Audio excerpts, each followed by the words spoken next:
हवा येऊन द्या, चला हवा येऊन द्या, डोक्याला शॉट नको, हवा येऊन द्या.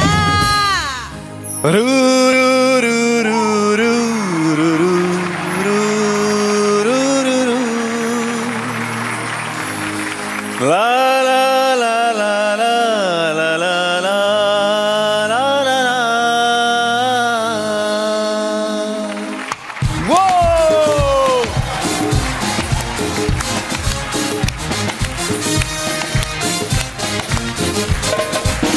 पापा कहते हैं बड़ा नाम करेगी बेटी हमारी, ऐसा काम करेगी, मगर ये तो कोई न जाने बेटी की मंजिल है कहाँ. ये पापा कहते हैं बड़ा नाम करेगी.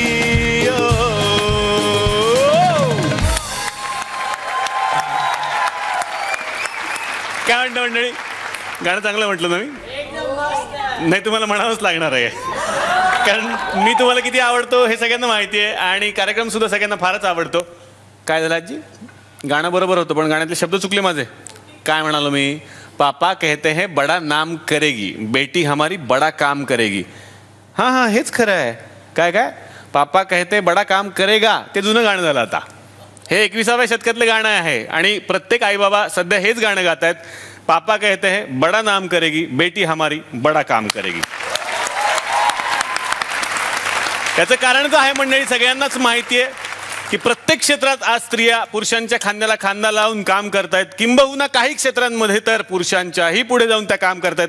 हे आपल्या सगळ्यांनाच प्रामाणिकपणे मान्य करायला हवं. तेव्हा एकदा जोरदार टाळ्या स्त्री शक्तीसाठी झाल्या पाहिजेत. आणि आजच्या या कार्यक्रमाची ही आगळी वेगळी सुरुवात मी केलेली आहे. याचं आणखीन एक कारण आहे, कारण नुकताच आपण डॉटर्स वीक साजरा केलेला आहे. पुन्हा एकदा सगळ्यांना या डॉटर्स वीकच्या मी शुभेच्छा देतो. आणि आजची आपली थीम सुद्धा तशीच आगळी वेगळी आहे. थीमचं नाव आहे लेक लाडकी मी माझ्या बाबांची. मंडळी, आज मी माझ्या कॅफेमध्ये या मंचावरती अशा दोन वडील मुलीच्या जोड्यांना आमंत्रित करणार आहे, जे आपल्या मनाच्या खूप जवळ आहेत, ज्यांची अभिनय कारकीर्द आपण पाहिलेली आहे, पाहत आहोत आणि पाहत राहणार आहोत.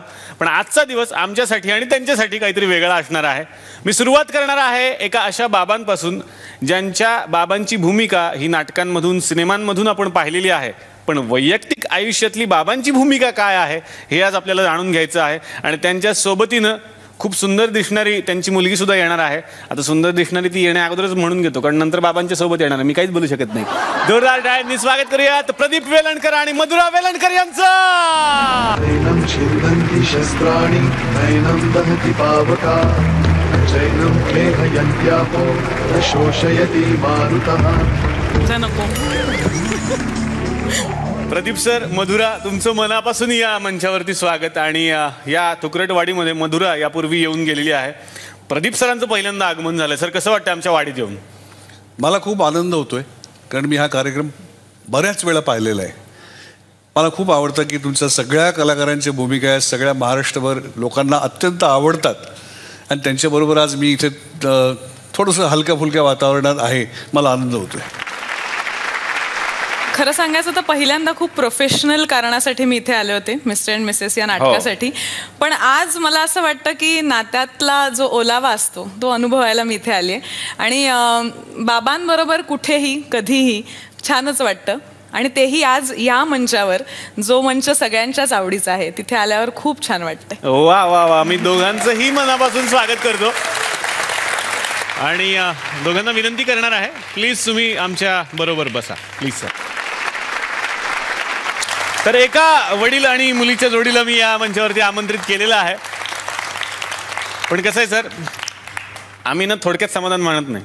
आमच्या वाडीमध्ये खूप पाहुण्यांना आम्ही बोलवत असतो, त्यामुळे आज आणखीन एका जोडीला आम्ही इथे आमंत्रित करणार आहोत. तर आता जे बाबा या ठिकाणी मी आमंत्रित करणार आहे ते अभिनयात सुद्धा सगळ्यांचे बाप आहेत असं म्हणायला हरकत नाही. आणि त्यांची जी मुलगी आहे तिचा माझ्यावर किती जीव आहे हे तुम्ही फुबाईफूपासून पाहिलेलं आहे. पण हे जेव्हा तिच्या बाबांना आज कळेल तेव्हा माझं काय होणार हे मला माहिती नाही आहे, कारण त्या बाबांची दहशत सगळीकडे आहे, इंडस्ट्रीमध्ये आणि बाहेर सुद्धा. जोरदार टाळ्यांनी स्वागत करूयात अनंत जोग आणि क्षिती जोग यांचं.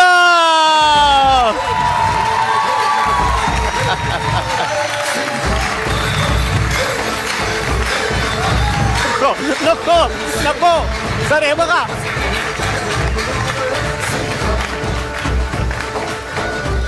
इकडे उभा राहा.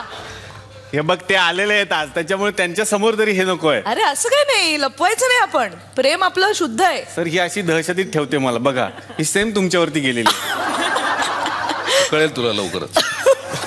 बघितलं, झी मराठीवाल्याला अशी गोची करतात माझी. असे दिग्गज माणसं आणतात आणि आता त्यांनी धमकी आल्याच दिलेली आहे. एपिसोड संपल्यानंतर माझं काय होणार आहे काय माहिती. क्षिती मला माफ कर आणि ढोमे तू माफ कर. खरं ढोमेला माहिती मी इथे येणार आहे म्हणजेच त्याला माहिती आहे की आज काही खरं नाही. महाराष्ट्राला अशी वेगळी नाती गोती इथे बघायला मिळत असते. उत्सव नात्यांचा आम्ही साजरा करतच असतो. हा वेगळा नात्यांचा उत्सव आहे. सर, मनापासून स्वागत पुन्हा एकदा आमच्या वाडीमध्ये. आणि क्षिती, तुझंही स्वागत. आज खरं तर वडील आणि मुलगी असा एक एपिसोड आम्ही करायचा ठरवला आणि त्यामध्ये ही जोडी तर परफेक्ट बसणारी होती. कसं वाटतं सर या विषयाअंतर्गत येताना? नाही, आता तरी चांगलं वाटतंय, पुढं कळेल. मी तुम्हालाही मलाही यांनाही.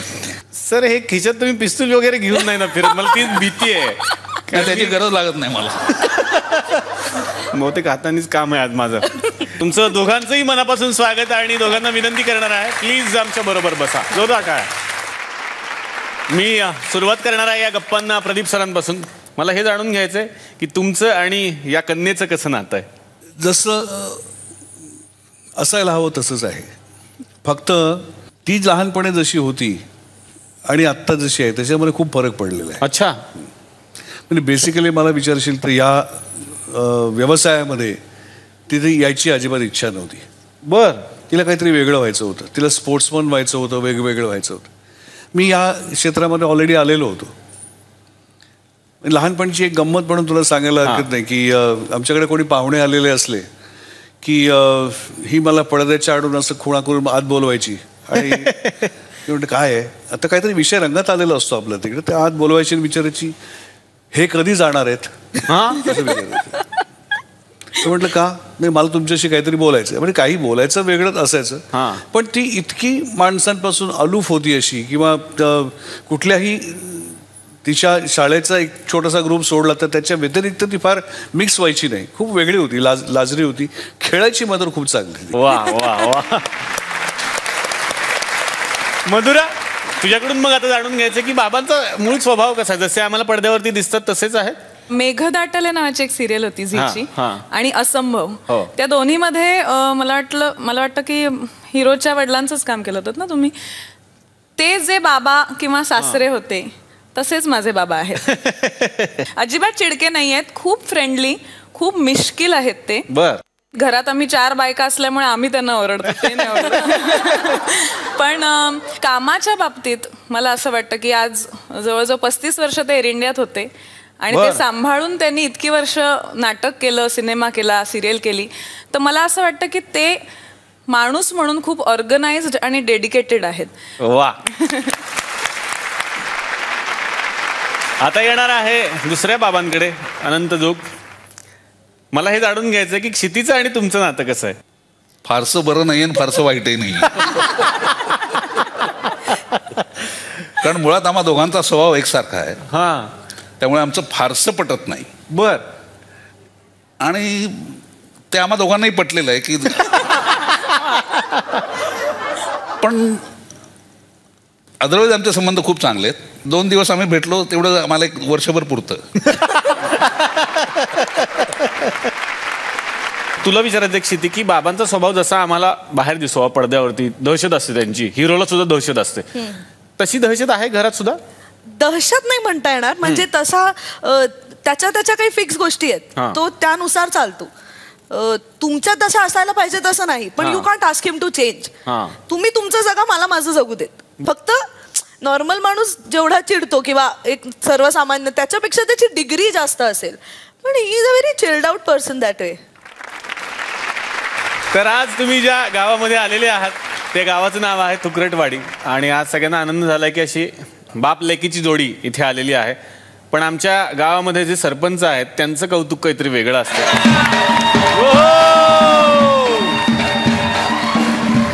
शांत राहा, गडबड करू नका, एकदम शांत राहा आणि पायातला चपला काढून काढू नका, ग्रामपंचायत भरून देणार नाही, नंतर सांगून ठेवतो आता. तर आज आपल्या या गावामध्ये अत्यंत उत्साहाचं वातावरण या ठिकाणी निर्माण झालेलं आहे. म्हणजे साक्षात बापलेकीच्या 2 जोड्या या ठिकाणी आलेल्या आहेत. आज म्हणजे तुमचे मी खास आभार मानतो सर. कधी नव्हे ते आभार मानतो. आज तुम्ही हे सब बापलेकीची जोडी बोलवल्यामुळे मला खूप आनंद झाला पर्सनली. का?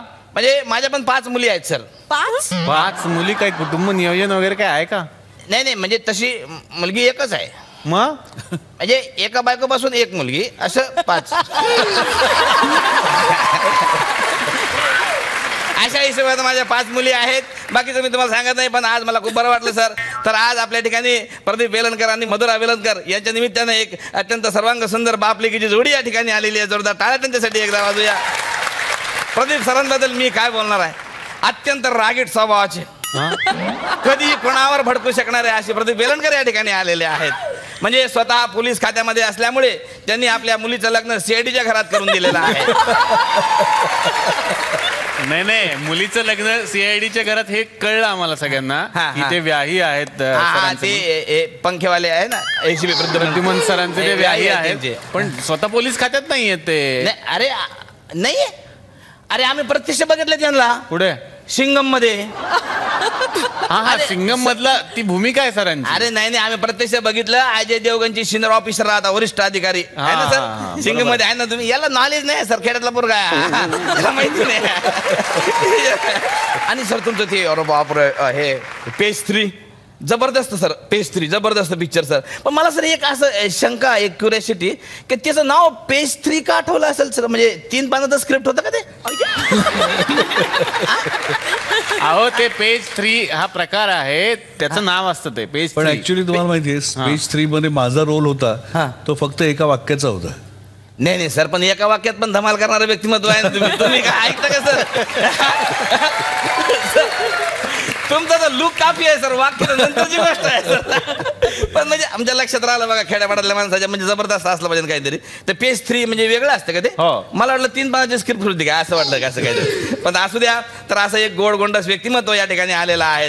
तर त्यांच्या कन्या मधुरा वेलणकर या ठिकाणी आलेल्या आहेत. ऍक्च्युली सर मधुराताई आमच्याकडे पहिले आले होते थुकरटवाडीमध्ये, तर आम्ही त्यांचा त्यावेळेस सत्कार केलेला होता. म्हणजे एक बुके त्यांच्यावर ऑलरेडी खर्च केलेला आहे आम्ही, असं नाही. पण खास बजेट वाढून तुम्ही आज बापलेकी इथे येणार आहेत म्हणून आम्ही तुमच्या दोघांचा सत्कार या ठिकाणी करायचं ठरवलेला आहे. तर या अशा गोंडस बापलेकीचा सत्कार करण्यासाठी मी या ठिकाणी आमंत्रित करतो अखिल भारतीय ज्यांचे व्याही सीआयडी, त्यांची कधीच चोरीला जात नाही गाडी संघटनेचे अध्यक्ष भारत गणेश पुरे.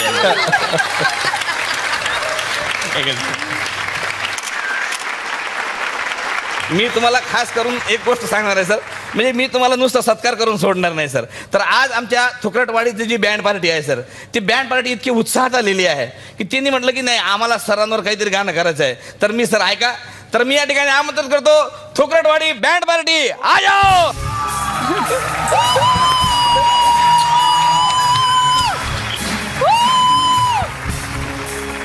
हे काय नक्की कोण आहे ते? पत्त्याचे कॅट मधले वाटतात ते सगळे. सर आम्ही सिंगर आहोत सर, बाहुबलीत काम होतं आम्हाला. हो का? मध्ये आता बंद पडलं तर इकडे आलो सर. बर.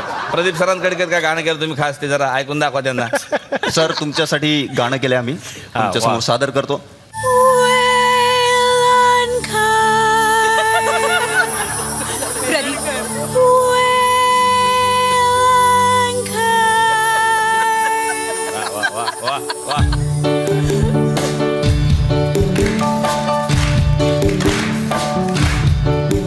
मधुराचे बाबा कोण? वेलणकर. अभिजीतचे सासरे कोण? वेलणकर. मधुराचे बाबा कोण? वेलणकर. अभिजीतचे सासरे कोण? वेलणकर. कधी ते विलन कधी ते बाबा, एसीपी सिंगम. वेलणकर. मधुराचे बाबा कोण? वेलणकर. अभिजीतचे सासरे कोण? वेलणकर. प्रदीप वेलणकर. सिनेमे त्यांचे पुष्कळ, एवढंच आबाळ सावली मृगजळ. सिनेमे त्यांचे पुष्कळ, एवढंच आबाळ सावली मृगजळ. नाटके ही गाजलेली त्यांच्या नावावर, त्यांची गाजली हर एक सिरियल. कोण? वेलणकर. मधुराचे बाबा कोण? वेलणकर. अभिजीतचे सासरे कोण? वेलणकर. CIDचे व्याही कोण? वेलणकर. रजनीचे मिस्टर कोण? वेलणकर.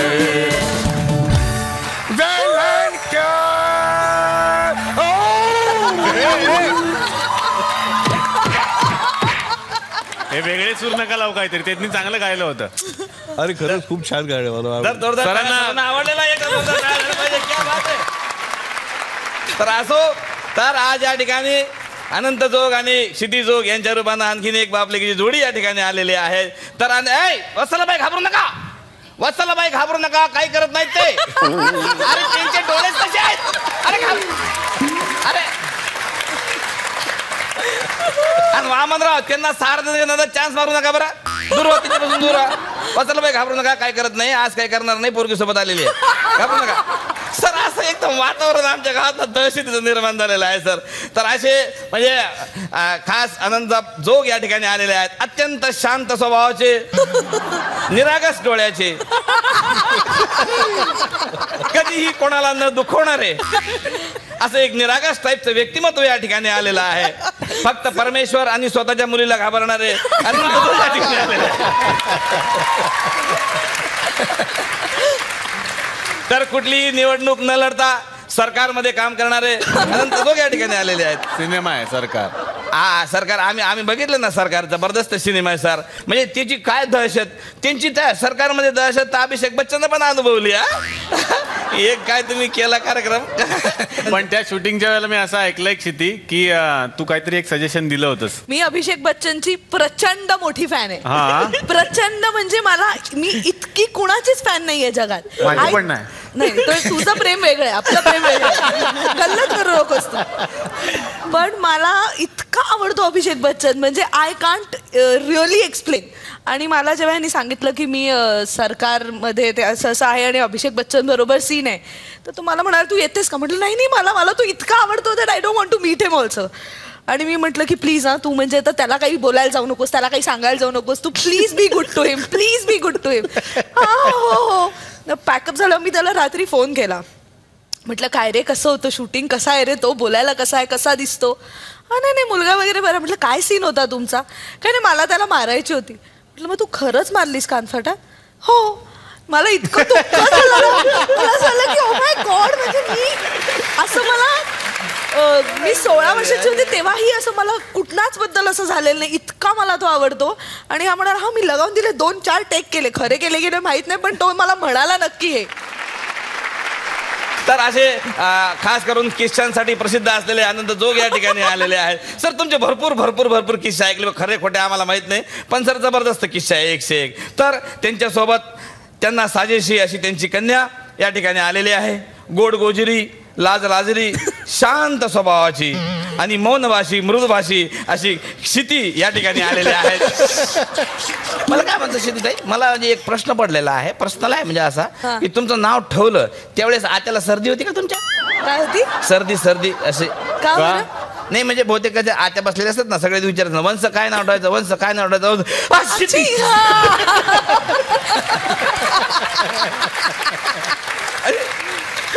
लोकांना वाटलं असेल की बा शिती ना आठवा आहे ना. तर अशी हिट बापलेकीची जोडी या ठिकाणी आलेली आहे. तर त्यांचं स्वागत करण्यासाठी मी या ठिकाणी आमंत्रित करतो अखिल भारतीय क्षिती सांगू मी सांगू कुणाले, आज अनंत जोग हे आले संघटनेचे अध्यक्ष भारत गणेशपुरे यांना. या सर.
कधी हिरोला कुठे, कधी स्वतःही कुठे, कधी बँकही लुटे, कधी खऱ्याचे जो खोटे.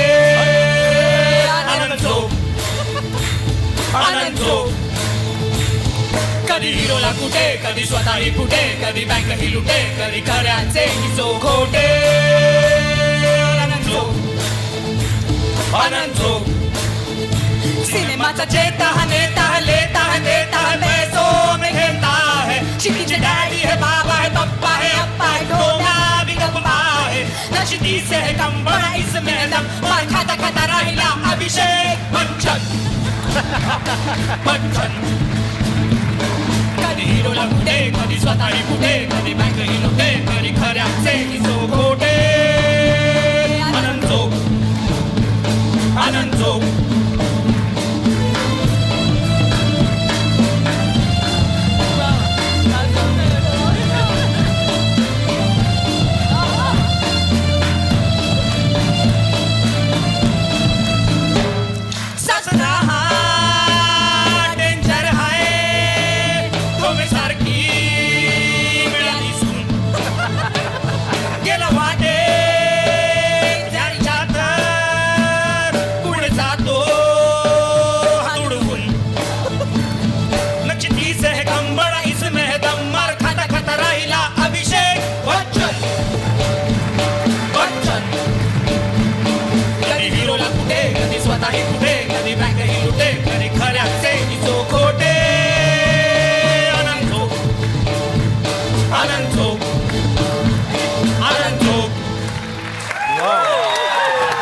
परत एकदा येणार आहे प्रदीप सर तुमच्याकडे.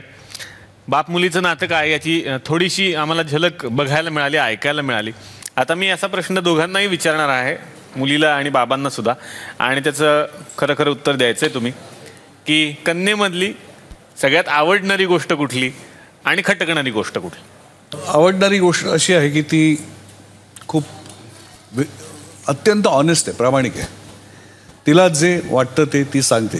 म्हणजे मग समोर वडील जरी असले आणि आई जरी असली, आजोबा जरी असले आणि ते जर चुकले असले तर त्यांच्या तोंडावर तुम्ही चुकला आहात हे सांगायची हिंमत आहे तिच्या.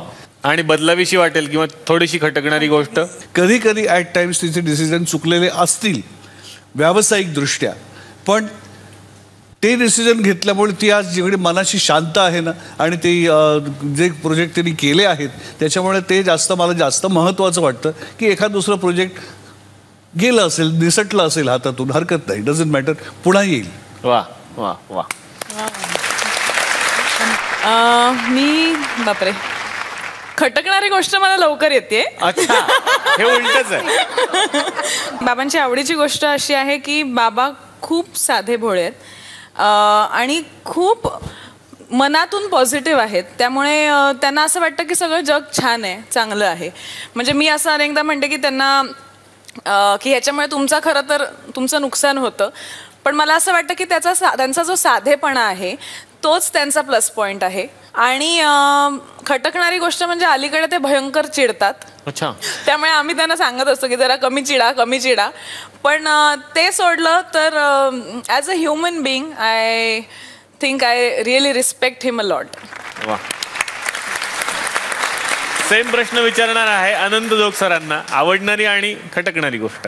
हिची आवडणारी गोष्ट म्हणजे ही अत्यंत प्रामाणिक आहे, अत्यंत वक्तशीर आहे. शी इज व्हेरी प्रोफेशनल. जे माझ्या आईमध्ये गुण होते, जे माझ्यात आहेत आणि ते तिच्यात आहेत, याबद्दल मला म्हणजे ह्या गोष्टी तिच्या मला खूप आवडतात. तिची न आवडणारी गोष्ट म्हणजे वायफळ खर्च करते. ते काय मेकअपचं एवढं सामान, हे महागड्या चपलांचं, म्हणजे मी ना चपलांचं दुकान काढेल, ते डिपार्टमेंट स्टोअर, एवढ्या चपला आहेत. म्हटलं पाय दोनच आहेत ना. आणि व्यवस्थितपणा अजिबात नाही.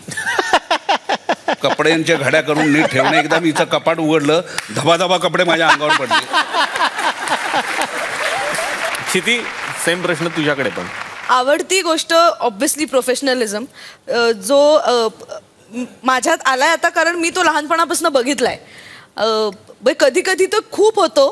मला सुद्धा असं होतं, मला आत्ता सुद्धा बाबाकडे जायचं असेल आणि मी त्याला म्हटलं की मी 11 वाजता येते आणि जर मला उशीर होणार असेल म्हणजे 11:30 वाजणार असतील तर I have to call him at 10 o'clock की मला 11:30 वाजणार आहेत.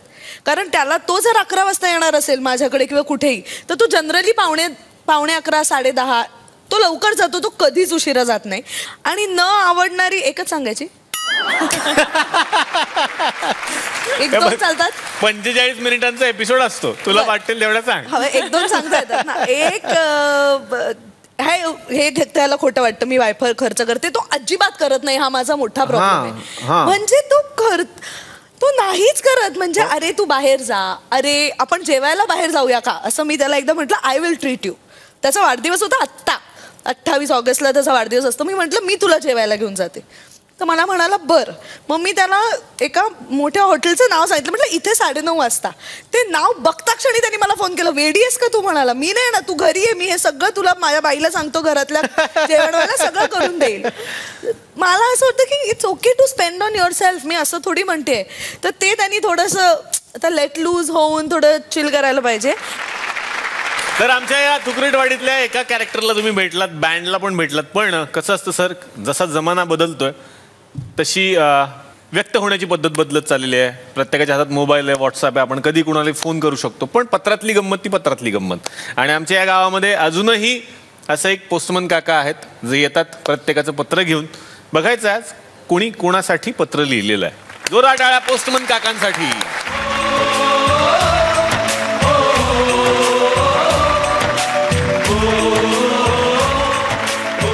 काही जणांनी पत्र लिहिले तुमच्यासाठी. घरी वेळ देता येत नाही म्हणून पत्र लिहिलं तुमच्यासाठी. वाचून दाखवतो मी. प्रिय बाबा, सगळे म्हणतात मी तुमच्यासारखी आहे, पण माझे बाबा कोणासारखे आहेत किंवा कसे आहेत हे सांगण्याची संधी क्वचितच मिळते. या क्षेत्रात मी तुमच्यामुळे आले आणि माणूस म्हणून मी आज जे काही आहे तेही तुमच्यामुळेच. तुम्ही अतिशय साधे भोळे आहात. या क्षेत्रात इतकी वर्षे राहूनही तुमचा साधेपणा टिकून आहे हे मला खूप महत्वाचं वाटतं. तुमचा विचार मनात आला की डोळ्यासमोर एक loving, caring, positive, cultured, organised, punctual, emotional, प्रामाणिक, हार्डवर्किंग, ट्रस्टवर्दी, मिश्किल माणूस माझे बाबा म्हणून उभे असतात. तुम्ही ॲक्टर म्हणून मला आवडताच, पण विशेष सांगायचं तर प्रत्येक मुलीसाठी स्वतःचे बाबा हिरोच असतात. तसेच तुम्ही आहात. तुम्ही गाण्यांमध्ये रमता. क्रिकेटमधलं तुमचं नॉलेज तर सेंचुरीच. गप्पा मारण्यात माहीर.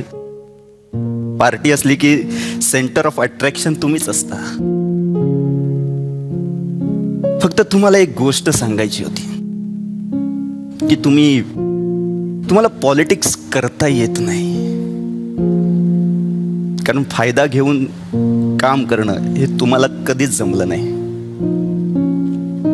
तुमचा स्वभाव चांगला आहे, त्यामुळे तुम्ही नेहमी पॉझिटिव्ह असता आणि समोरचाही पॉझिटिव्ह आहे असा तुमचा विश्वास असतो. पण प्रत्येक वेळेला तसं नसतं ना. पण तरीही तुमचा थोडा तोटा झाला तरी तुम्ही तसेच राहा. कारण या इलेक्ट्रॉनिकच्या जगतात माणूस एकमेकांपासून दूर जात असताना समाजात अशा वॉर्म, प्रेमळ माणसाची गरज आहे. आणि तुम्ही युनिक आहात. ज्या काळात आमचा जन्म झाला तेव्हा 3 मुली होऊनही तुम्ही आम्हाला स्वातंत्र्य दिलत, माणूस म्हणून घडवलत आणि विश्वास निर्माण केलात. या सगळ्यांसाठी तुम्ही कायम माझे हिरो असाल, आदर्श असाल. And we are lucky and blessed to have you as our father. मधुरानीच लिहिलेलं आहे हे पत्र आणि तिनं स्वतःच लिहिलंय खरंच. बाबा, मग शेजारीच उत्तर द्यायचंय तुम्हाला.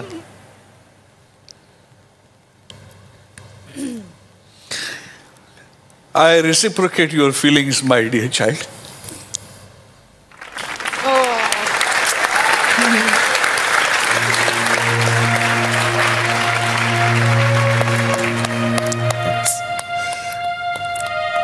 तुमच्यासाठी ही पत्र एक वाचून दाखवतो. मग तुम्ही दाखवा, ते ऐकतायत. काय नाही करत असं काय नाही. डिनर आनंदा, डिअर अनंता, खूप मजा येते आज तुला पत्र लिहायला.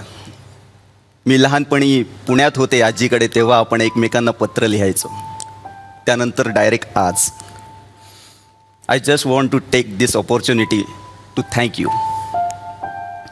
मी आज जी आहे, जशी आहे, त्यात तुझा खूप मोठा वाटा आहे. You are one of the best actor I know. आणि मी सतत प्रयत्न करते तुझ्या इतकं चांगलं नाही, पण जवळपास तरी बरं काम करावं. बट आय ट्रस्ट मी एक दिवस तुझ्यापेक्षा चांगलं काम करून दाखवीन. It's promise. मी खूप तुझ्यासारखी आहे असे बरेच लोक म्हणतात. कठीण आहे. या गोष्टीचे फायदे आहेत, तोटेही आहेत, पण मला फायदाच जास्त झाला. कमी लोकांना माहिती आहे, पण तुझा सेन्स ऑफ ह्युमर कमाल आहे. तुझ्याशी जनरल गप्पा मारण्यात जेवढी मजा आहे, तेवढीच तुझ्याशी भांडण्यात आहे. तू सांगितलेली एक गोष्ट मी अजून फॉलो करते आणि पुढे पण करीन. Be responsible for your on action. बाकी काय, तू कमाल आहेस आणि तू असंच राहशील. I know. परफेक्शन को बदलना मुश्किल है ना. Just joking. खुश होऊ नकोस. तू लय मोठा आहेस. Thank for everything. अक्षरात सुधारणा आहे का?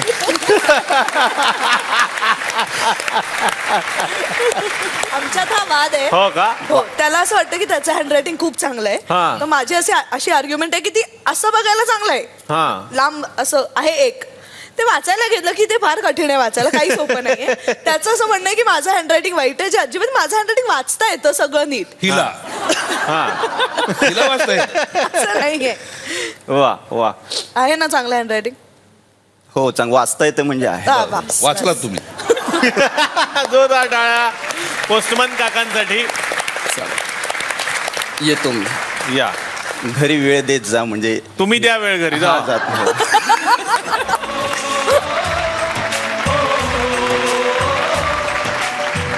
आता परत एकदा प्रदीप सर तुमच्याकडे येणार आहे. खरं तर वडील आणि मुलीचं नातं हे तसं बघायला गेलं तर हळवं नातं असतं, हळवी किनार असते त्या नात्याला. मला हेच विचारायचं आहे, तुमच्या आयुष्यातला कन्येबद्दलचा एखादा हळवा प्रसंग आठवतो? तिची पहिली सिरियल तिने जेव्हा काम करत होती, त्याच्यात कर्मधर्म ती माझी मुलगीच होती. तिचा पहिला कॅमेऱ्यासमोरचा परफॉर्मन्स होता. आम्ही हैदराबादला होतो तेव्हा, आणि तिचा एक बऱ्यापैकी मोठा सीन होता. ती आणि तिची एक को आर्टिस्ट होती, आणि जरा परफॉर्म करायला थोडंसं कॉन्सन्ट्रेशन पाहिजे वगैरे, असं तसं हे होतं. आणि मला कळत होतं तिकडे, तो त्या सीनमध्ये मी नव्हतो, पण I was on the sets. मला असं कळत होतं की हा सीन करायला तिला थोडंसं हे द्यायला पाहिजे, काय म्हणायचं, मोकळीक द्यायला पाहिजे. पण मी सेटवरती असल्या कारणाने मला दुसरं काही हे नव्हतं. तर मी बघितलं, 1-2 वेळा तिचे रिहर्सल्स बघितल्या, 1-2 वेळा 1-2 रिटेक झाले, 2-3-4 रिटेक झाले.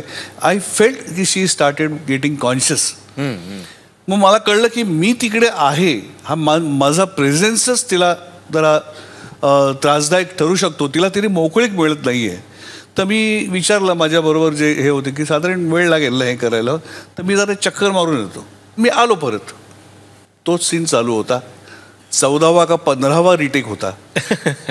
आणि मग मला थोडंसं जरा असं आतून वाटलं की no, she needs a very clear cut guidance. समोर आली आणि माझ्या गळ्यात येऊन पडली आणि रडायला लागली.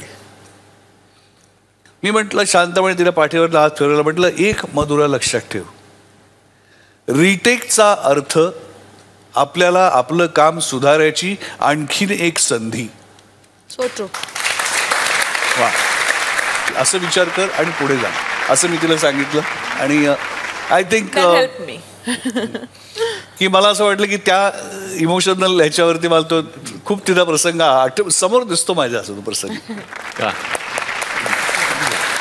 आनंद जोग सर तुमच्याकडे आता येणार आहे. हाच प्रश्न तुम्हालाही विचारायचा आहे की तसे तुम्ही रागीट वाटता, तुमच्या पर्सनॅलिटीत ते वाटतं, पण वडील नेहमीच हळवे असतात. शेतीबद्दलचा एखादा हळवा प्रसंग आठवतो?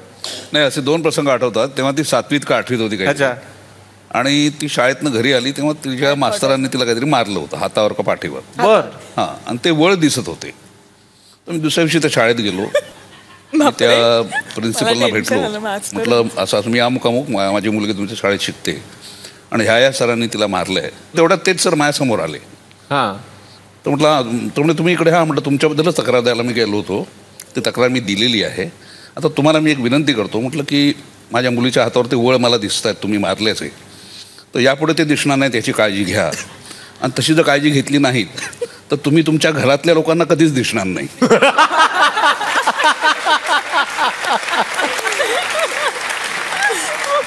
अरे बापरे.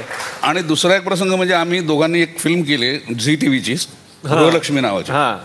त्यात मकरंद अनासपुरे आणि ही असं पेअर आहे. ही त्याच्यावर खूप मरती आहे आणि त्याला तेवढा काय तिच्यात इंटरेस्ट नाही. आणि ही जेव्हा त्याला भेटायला जाते पहिल्यांदा तेव्हा तो एक सीन, एक शॉट आहे, ती त्याला म्हणते अरे पाणी तरी विचार की रे मला. तो सीन पाहिला की मला रडूच येतं. हो, म्हणजे मला हे माहिती आहे हे खोटं आहे, हा सिनेमा आहे, मक्या माझा खूप चांगला मित्र आहे, पण तरी सुद्धा ते बघताना असं वाटतं की चायला माझ्या मुलीवर अशी वेळ यावी तो पाणी देत नाही.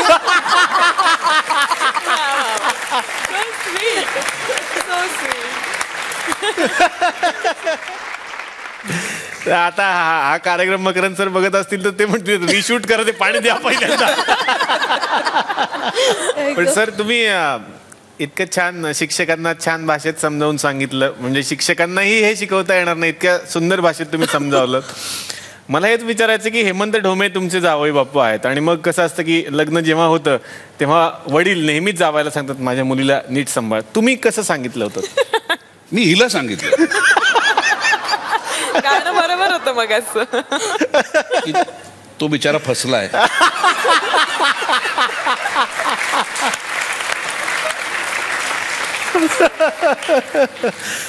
नकळत चुका घडतात माणसाच्या हातनं, पण त्याला प्रायश्चित्त घ्यावं लागेल इतकी वेळ येऊ देऊ. त्याला जरा सांभाळून घे. म्हणजे आज सकाळी मी ज्याशी फोनवर बोललो तेव्हा तिला म्हटलं तुझा नवरा कुठे आहे, तर ती म्हणते तो झोपलाय. हा म्हटलं स्वाभाविक आहे, अशी बायको असताना नवऱ्याने झोपून राहिलेलंच बरं. सर शाळेत कुठल्या शिक्षकांनी तुम्हाला शिक्षा करण्याचं धाडस केलं होतं? शाळेत हा खूप काय काय करायचा, ह्याला शाळेचा विचार. हा गुलाबाचं फुल बी लावून एकदा पेपरला गेला, मला माहितीये. हा एक्झामला गेला होता. आजच सकाळी आम्ही गप्पा मारत होतो फोनवर, तेव्हा त्यांनी मला सांगितलं तो एक्झामला जाताना हातात गजरा, कोट, त्याला एक गुलाबाचं फुल, असा हा शाळेत गेला होता एक्झाम द्यायला. असं कोण करतं? असं कोण असतो स्टुडंट? सांग, खरं सांग. नाही, शाळेत मी गजरा बांधून जायचो तेव्हा आमच्या शाळेतल्या बाई म्हटलं हे काय तू गजरा वगैरे, तू कुठं शाळेत आलास का, कुठं आलं? अहो म्हटलं इकडं आम्हाला परफ्यूम लावायला परवानगी नाही, मुलींनी केसात गजरा घातलेला चालतो, मला सुगंध आवडतो, मला थोडे लांब केस नाही आहेत, मनगटाला बांधून जायचो गजरा. हां, पण मी SSCच्या परीक्षेला मी जाताना सूट घालून इथं गुलाबाचं फूल, हातात गजरा असा गेलो होतो. तेव्हा माझी आई म्हणली तू कुठं चाललायस? म्हटलं मी परीक्षा द्यायला चाललोय. म्हणजे असं म्हटलं का असं जाऊ नये, असा काही नियम आहे? अर्थात त्याचं पुढं जे व्हायचं ते झालं परीक्षेत.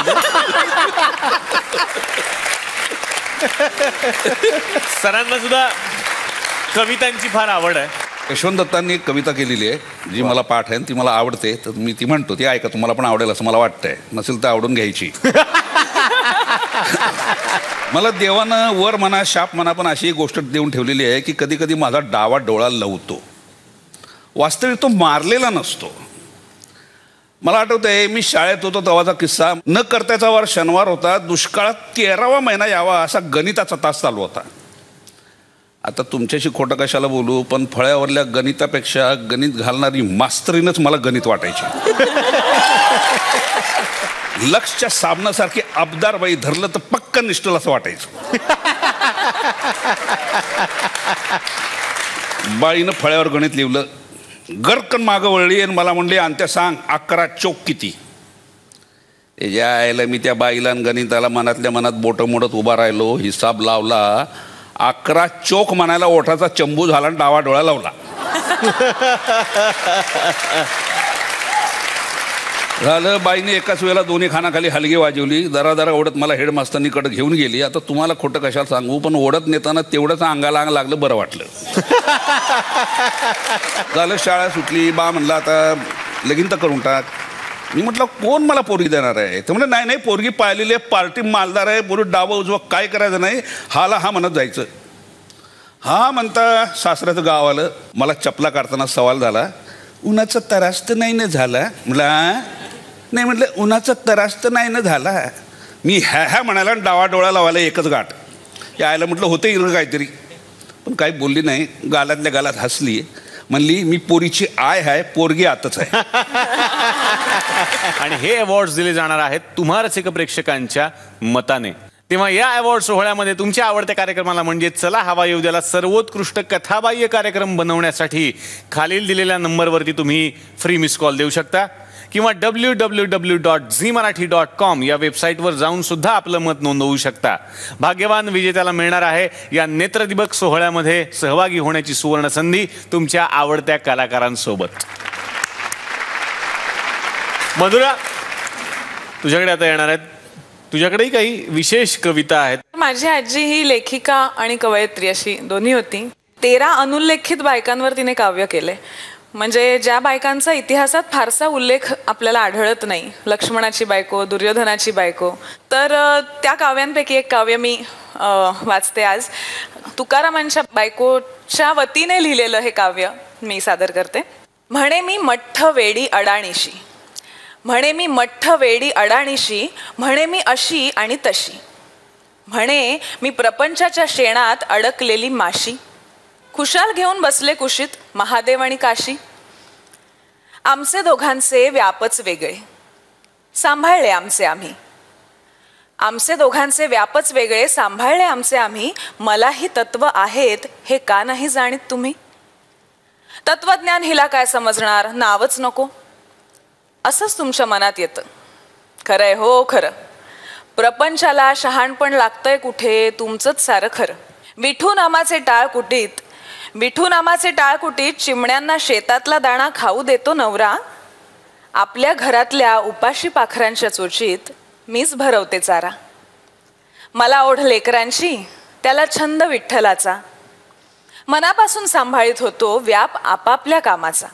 वैकुंठाची वाट धरताना पावलं नाही मुळीच अडखळली, वैकुंठाची वाट धरताना पावलं नाही मुळीच अडखळली, कारण पिलांवर धरली होती पक्षिणीनं सावली. पण तरीही तुक्यासारखा पती जिचा, तिला नाही समाधानाची वाण, क्षणभराचा खेद आणि क्षणभराचा ताण. इच्छितांच्या पूर्तीसाठी दोघांनी जीव पाखडले, इच्छितांच्या पूर्तीसाठी दोघांनी जीव पाखडले. भक्तराज वैकुंठाला गेले, त्यांचे इहवैभव मी सांभाळले, त्यांचे इहवैभव मी सांभाळले. वा, मला फार छान वाटलं आज तुम्ही आमच्याकडे आमच्या विनंतीला मान देऊन आलात. खूप मजा केली आणि पुन्हा एकदा सगळ्यांना मनापासून मी धन्यवाद देतो. आणि या मंचातर्फे SL विजन आणि झी मराठी यांच्यातर्फे या पाहुण्यांना मिळते एक छोटीशी आठवण भेट.